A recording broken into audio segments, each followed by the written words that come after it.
Hi there, it's the 29th of January 2014 and I'm walking up a hill, up a very slippery, muddy path. And today I want to talk about the history of humanity. And here's a little bit of history right here. This is a World War II pillbox. So some British soldier could sit in there with his Bren gun and try and take on a Panzer tank as it rolled up the hill. And yeah, here I am, still climbing this hill in the pouring rain. But yeah, here we have a nice woodland. I mean, parts of this are ancient woodland, parts of it are secondary woodland. These are all ecologist terms, generally referring to how old the woodland is and what kind of stuff it's got in there. Look at those lucky ferns down there. Nice ancient woodland indicators. But yeah, regardless of how old these woods are, probably 10,000 years ago this would have been tundra. There probably wouldn't have been any trees here.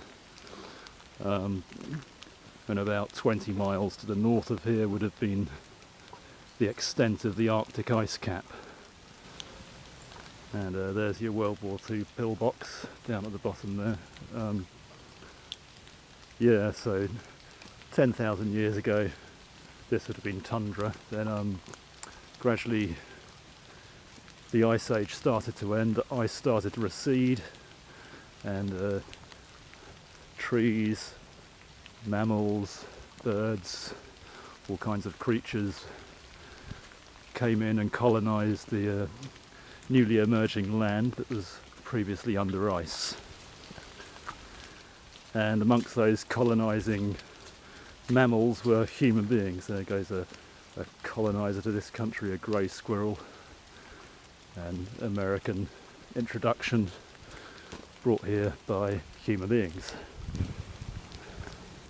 Okay, so about 10,000 years ago, human beings colonised what's now the UK, and like most hunter-gatherers around the world, they quickly killed off the megafauna, the mammoths, the woolly rhinos. That wasn't an improvement on the ecology for sure, but it wasn't necessarily a terrible problem, as human beings, as hunter-gatherers, managed to find an ecological niche which was sustainable, and 90% of our existence as human beings on this planet, we have been hunter-gatherers. However, at the same time, human beings were colonising what's now the UK. In the Middle East, some other human beings had worked out that you don't need to wander around and gather your food. You can plant seeds yourself and grow food yourself and make life a little bit easier for yourself. And this, my friends, is when things started to go wrong. Okay, well, I don't know if you can see very well, and it's a bit of a grotty day today, but down in that valley there's your typical English village landscape with fields and woods and hills and houses with beams and churches, and it's all very nice, but it's completely unsustainable, especially in the modern world. Yeah, it's quite a long walk to try and show you a valley that you now can't see because of the weather, but never mind. But I'll carry on back down the hill again now. So yeah, as I said, we've now reached a stage with humanity where we're living a completely unsustainable existence, and this really began when we started farming. With farming, we quickly started colonising the most fertile areas of land, and our colonisation of those areas led to villages, towns and cities. And a city, by its very definition, is unsustainable in itself. It needs to import resources from elsewhere in order to keep functioning.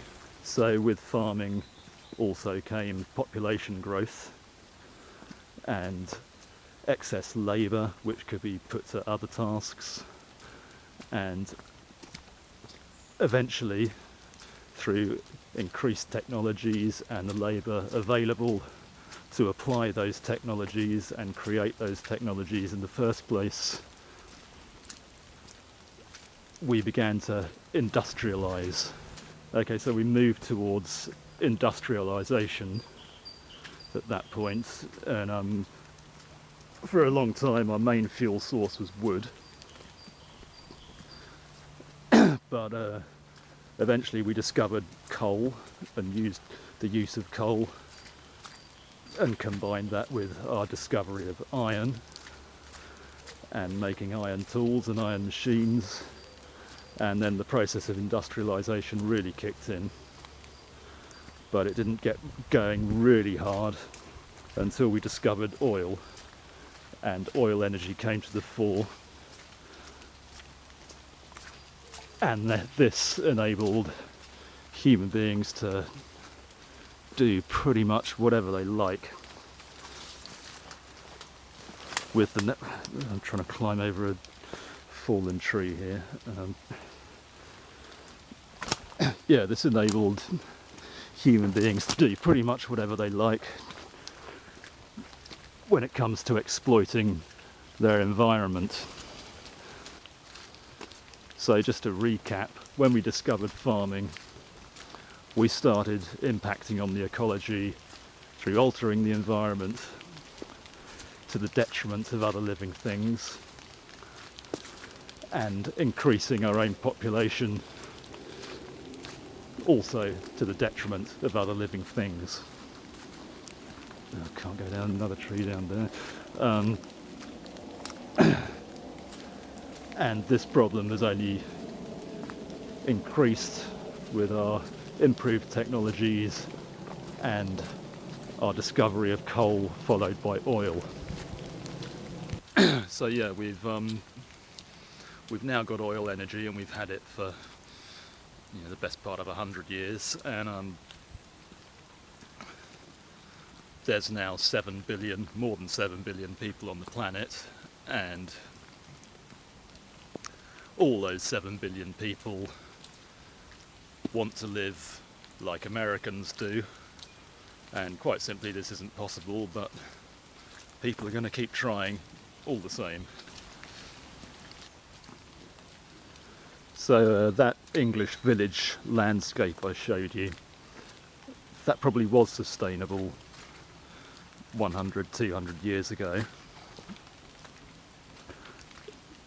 providing that people didn't insist on having loads of children. If they'd kept their population to a stable level. But also at that time, another thing that coal energy enabled the British to do was go and colonise other lands and bring stuff back here, and effectively bring energy from other places back here and increase our own standard of living. And then at that point the way of life in this country became fundamentally unsustainable, as was demonstrated when in World War II we were having a bit of a hard time because we couldn't import anything. So we, the British, had this model of empire which we kind of exported to other European countries who also began to do the same thing, and then we went and founded colonies in America and Australia, and they became independent, and then they began doing the same thing. And well, you just have to, if you've ever been to Australia and seen sheep farming in the middle of the desert, you'll understand how ridiculous the whole way of life there is. We're exploiting natural resources at an unbelievable rate. We're facing the 6th mass extinction on this planet that's happening faster than any of the previous 5 extinctions did, including when a meteor hit the Earth and killed off the dinosaurs. We're depleting our fish stocks. The ecology of the oceans is in a terrible situation. The oceans themselves are acidifying. I expect there's loads of you who don't believe in climate change induced by human activities, but it is. You're deluded.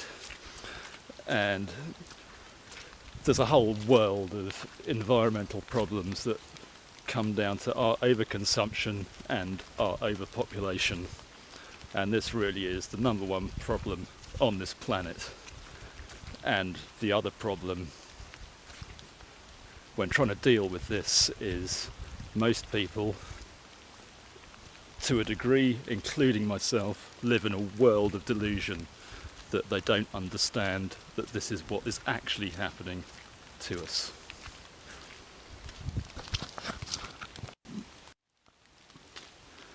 Now there's actually another philosophical thread to this whole discussion, is that the right word?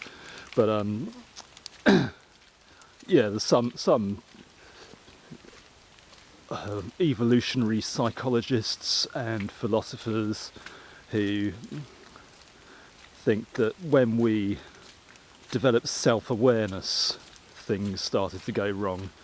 Then we became aware of our own mortality, and we became aware of the past and the future, and were able to speculate on these things. And that results in a fear of death. We're all scared of dying, or most of us are, and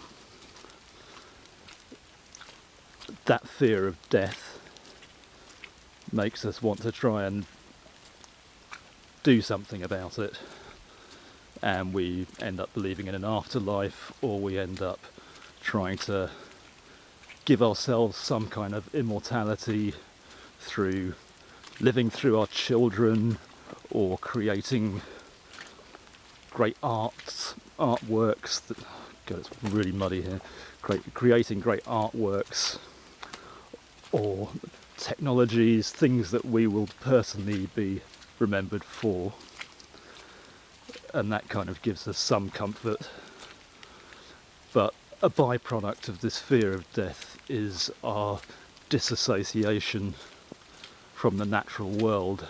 Suddenly we start to see ourselves differently to other animals, and despite the fact that we are intrinsically part of nature and part of the global ecology, whether we like it or not, this fear of death and this disassociation from nature leads us to pretend that's not really the case. And I expect there's many people who might potentially watch this video, although I very much doubt very many people will, but I suspect there's many people out there who live in a city. Their main concerns, interests revolve around totally man-made products and lifestyles that really have very little connection to the natural world. So yeah, all in all, there's this paradox where we don't think we live in nature, we're separate from nature, but we are fundamentally part of nature. And as a natural entity, we really are on a one-way path to our own destruction. We needn't be. We could change our attitudes about a few things and change our cultures about a few things, and ultimately alter our consciousness about the way we deal with the world, but quite plainly we're not going to. But yes, here I am now entering the outskirts of English village land, and like I said, 200 years ago maybe this would all be sustainable. That was there's a nice walled garden there, but yeah, I suspect that the people who live in those houses now certainly don't work the land. Well, there's no way you could afford to live anywhere within 20 miles of here if you live by working the land. and I expect they all work in London or some conurbation somewhere, doing a job which is ultimately contributing to the destruction of the planet, just like I am here with this piece of technology in my hand that the materials probably came from China, from the bottom of the sea, from all kinds of places all over the world, were shipped here, were made using oil energy. There's probably barrels of oil energy right in my hand right now in this camera.